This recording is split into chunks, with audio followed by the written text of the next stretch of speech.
I always thought family secrets were the kind of thing that happened in movies, some dramatic reveal over a lawyer's desk, or an envelope found in an attic box covered in dust.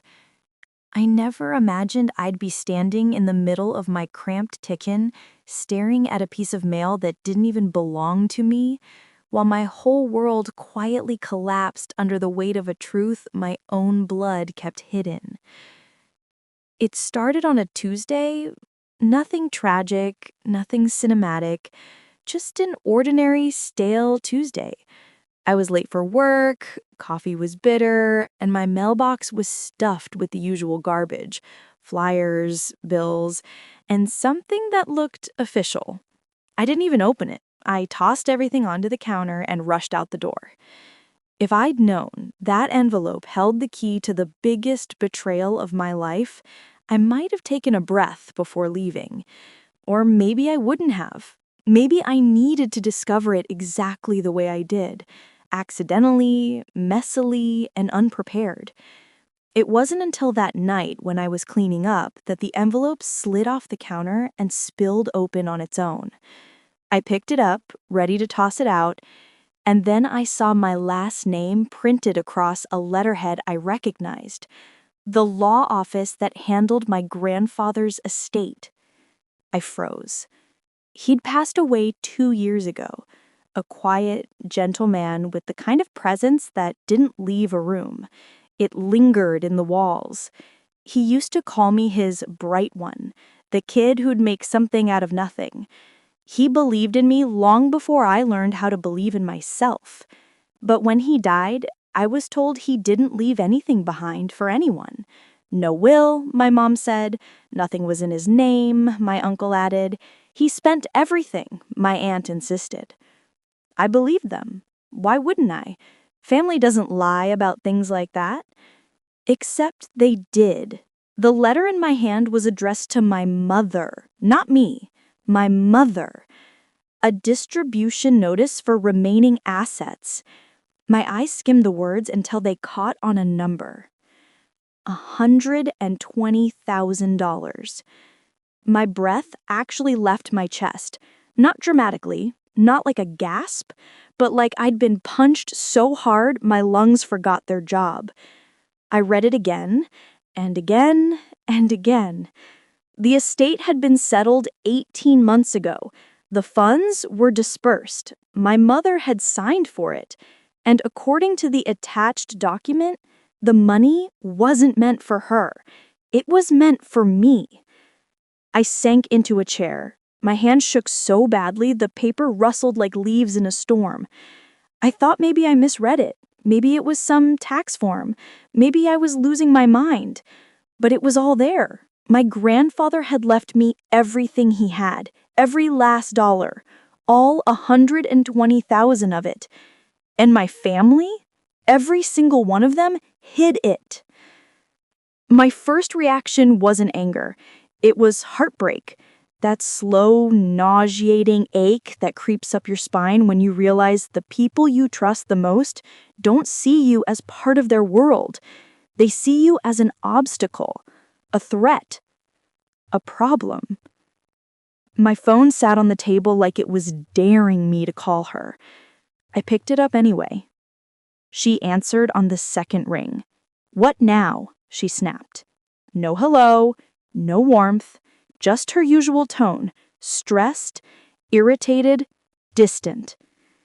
I didn't bother easing into it. "Why did I get a letter from Granddad's lawyer?" Silence. Not long, just long enough to confirm everything. "What letter?" She voice tightened. "The one addressed to you, about his estate." She exhaled sharply. "Oh, that. It's nothing, just leftover paperwork. I'll pick it up tomorrow." I felt something inside me snap. Not loudly, not violently, quietly, like a thread pulled too tight. "It says the inheritance was mine." She didn't answer immediately. She didn't deny it either. She just sighed. "Look, I knew you'd react like this. That's why we didn't tell you." "We?" I whispered. Your uncle and I agreed it wasn't smart to give you that much money. You don't know how to handle things like that. You would have wasted it." My throat burned. "It wasn't your decision." "You're being dramatic," she said. "We used some of it for things we needed as a family. You've benefited from it too. Indirectly." Indirectly. Like crumbs falling off a table I wasn't allowed to sit at. "How much is left?" I asked, though I already sensed the answer. A pause, a long one this time. I stood up. My knees felt weak. "How much is left?" "None," she finally said. "It's gone." The way she said it, cold, flat, unapologetic, lit something inside me I didn't know I had, a fire that had been waiting years to spark. "Granddad meant it for me," I whispered.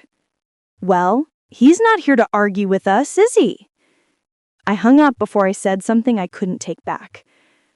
For 10 minutes, I didn't move, I didn't cry, I didn't breathe right. I just stood there, trying to wrap my mind around the fact that my entire life could have been different, easier, safer, less suffocating, if the people who claimed to love me hadn't decided I didn't deserve what was mine. Rent struggles? Student loans? Emergency credit debt? Working 2 jobs? Skipping meals to stretch groceries? All while $120,000 meant for me sat in someone else's account? Until it didn't. At some point that night, grief turned to anger. Anger turned to clarity. And clarity turned to resolution. They thought I'd never find out. They thought I'd keep quiet. They thought I'd keep playing the role they assigned me, the one who never questions, never pushes back, never expects anything. They forgot I wasn't a child anymore. The next morning, I drove straight to the law office listed on the letter.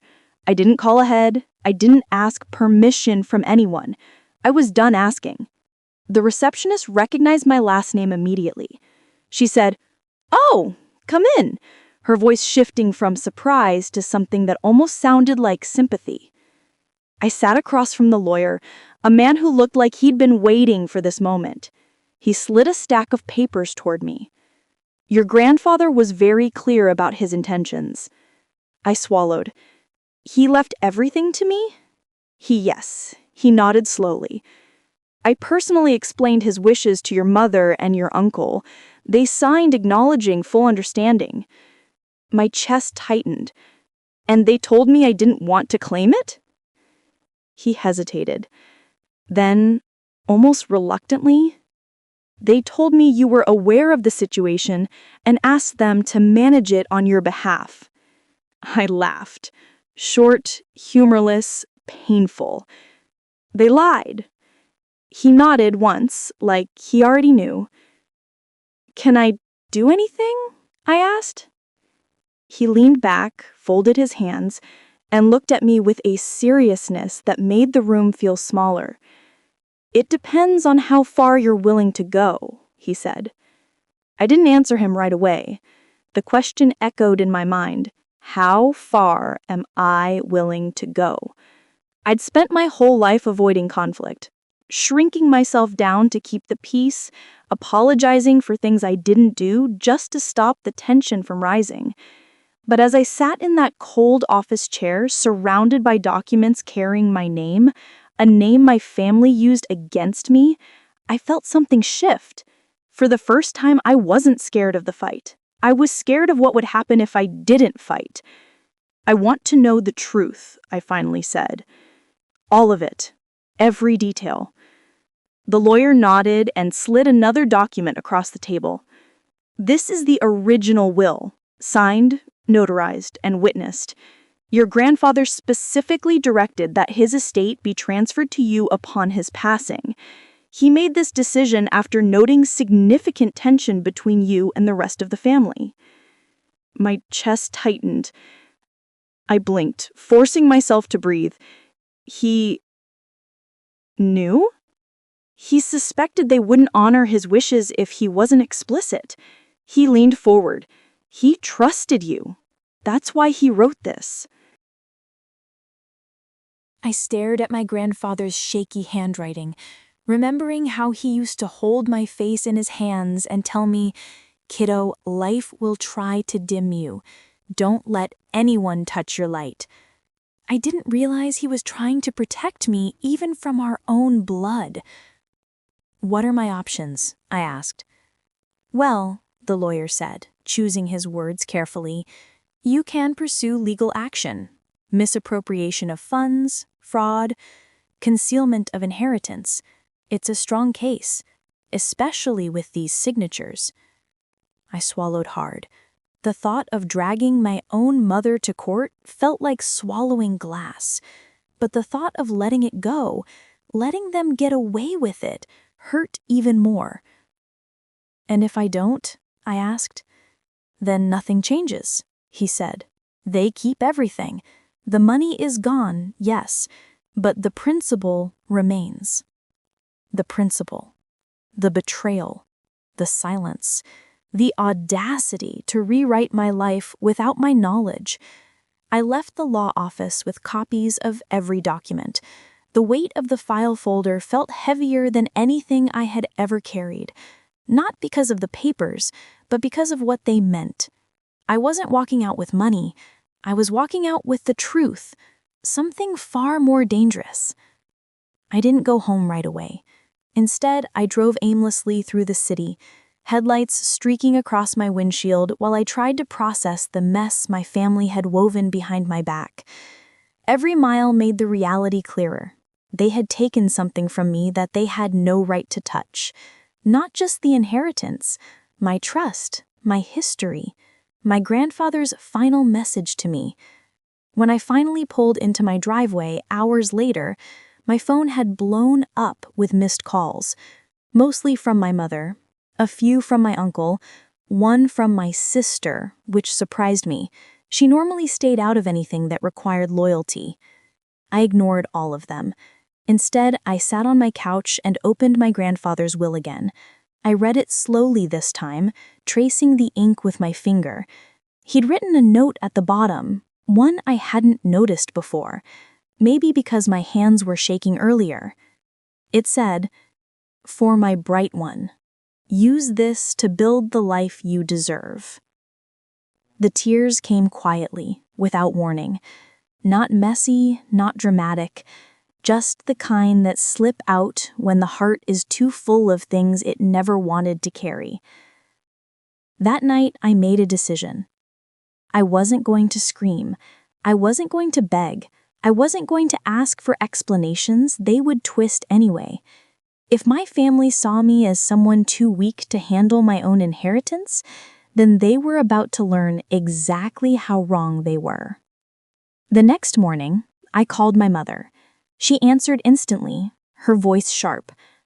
"Where have you been? I've been calling you all day." "I went to the lawyer," I said calmly. "I know everything." She scoffed. "So what? It's done. You can't undo the past." "You forged my consent." "Oh, stop being dramatic," she snapped. "We managed it better than you ever could." "It wasn't yours to manage." "You think you're the victim after everything we've done for you? After raising you? Feeding you?" I closed my eyes. "You didn't raise me so you could take what was mine." "You're ungrateful," she hissed. "Absolutely ungrateful." Something cold settled inside me. "This isn't gratitude," I said softly. "This is justice." There was a beat of silence. Then her voice shifted, subtly, but enough for me to notice. "What are you planning to do?" I didn't answer. Not directly. "I'll contact you when I'm ready." She cursed at me before hanging up. Later that day, my sister showed up at my apartment unannounced. She stood at my door with red eyes and a guilty expression. "I didn't know," she said before I even invited her inside. "Mom told us Grandpa left nothing. I swear I didn't know." I studied her face, searching for any hint of deception, but I saw only fear and shame. "If you knew," I said quietly, "would you have told me?" She hesitated, long enough to answer without saying a word. I don't know," she whispered. I nodded. That was the problem. Nobody in my family knew how to stand up for me, not even when it mattered. She reached into her bag and pulled out a USB drive. "There's something you should see," she said. "I shouldn't have this, but..." I kept it. I let her in. She sat on my couch, trembling while I plugged the drive into my laptop.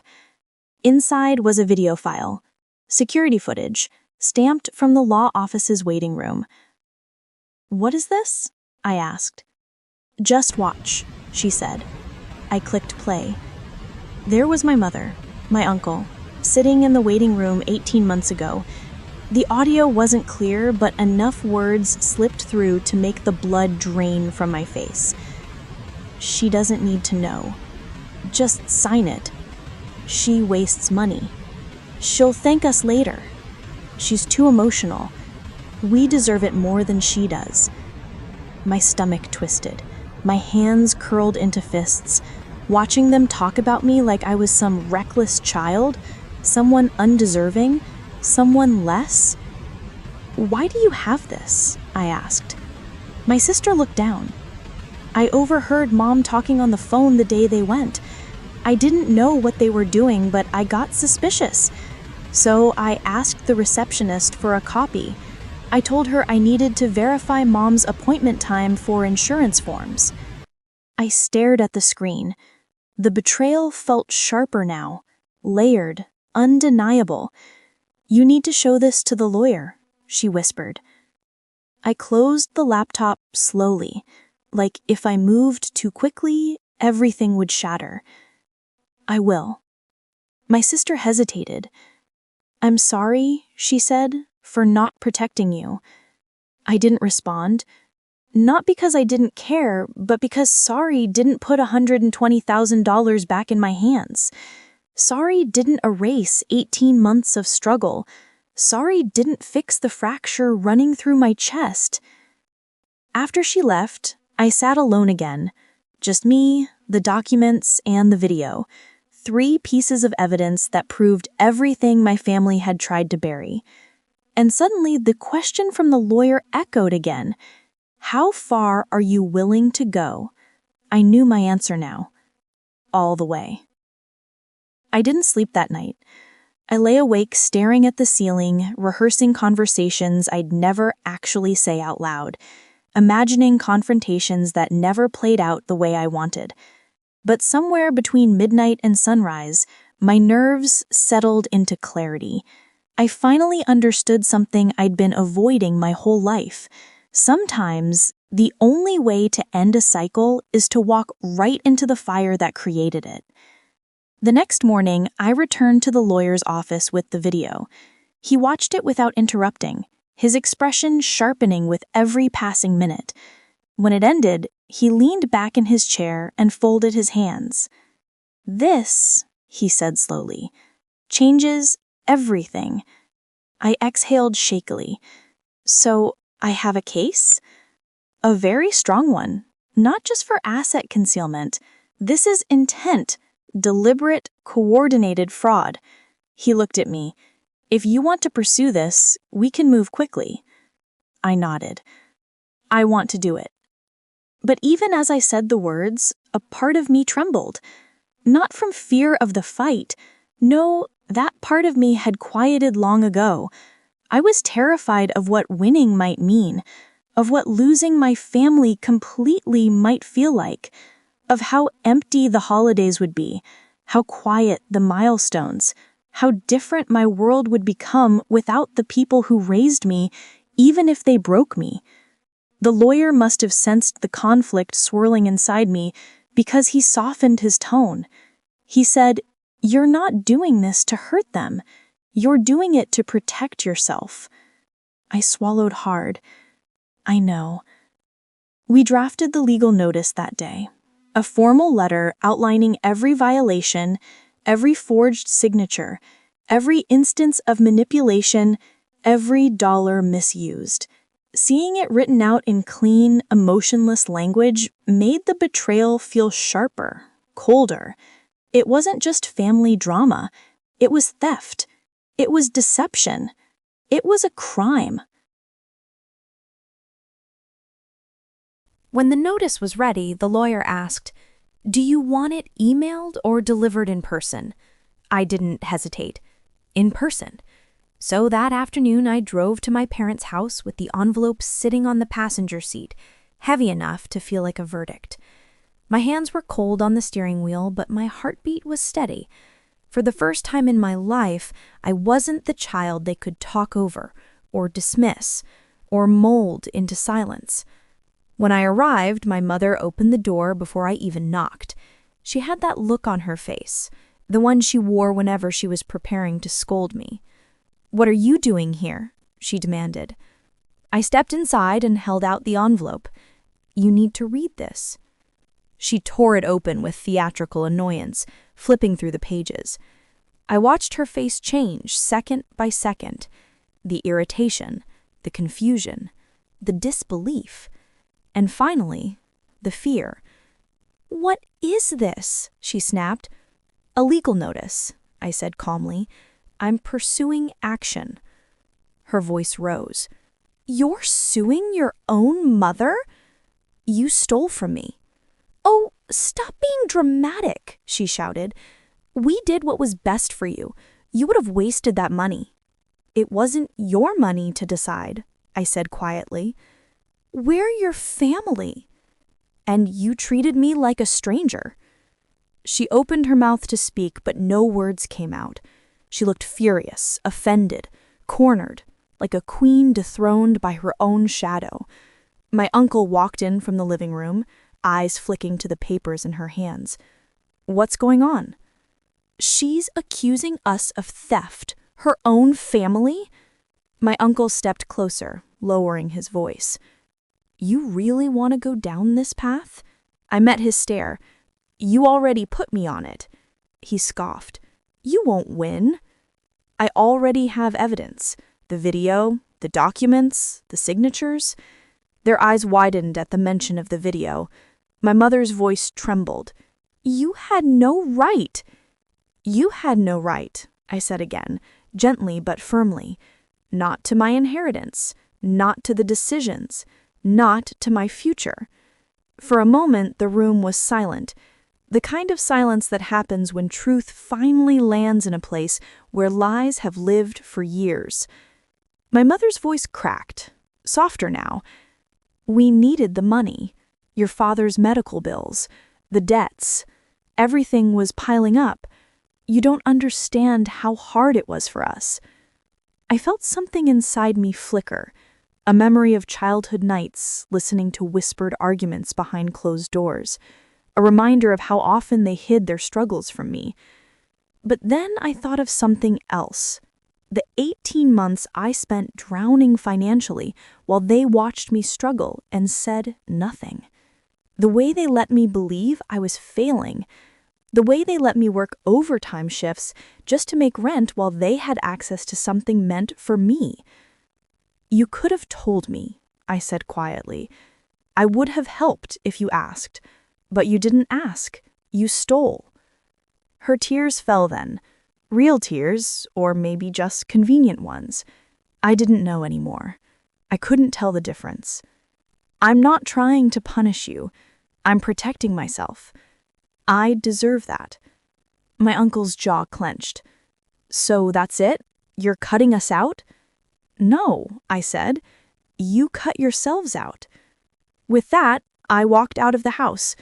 My mother called after me, her voice breaking, but I didn't turn back. Not because I didn't care, but because I cared too much to let them keep hurting me. The legal process moved forward. They resisted at first, trying to delay, trying to negotiate, trying to convince me to drop everything. But the evidence was too strong. Eventually, after weeks of pressure and investigation, they agreed to a settlement. It wasn't the full $120,000. They had spent too much to return everything. But I got back a significant portion, a number I never expected to see again. More importantly, I got back everything they tried to take from me that wasn't money. My voice, my boundaries, my self-respect. When the settlement went through, I visited my grandfather's grave. I brought the documents with me, not because he needed to see them, but because I needed him to somehow know. I didn't let them bury your gift. I used it the way you wanted, to build a life.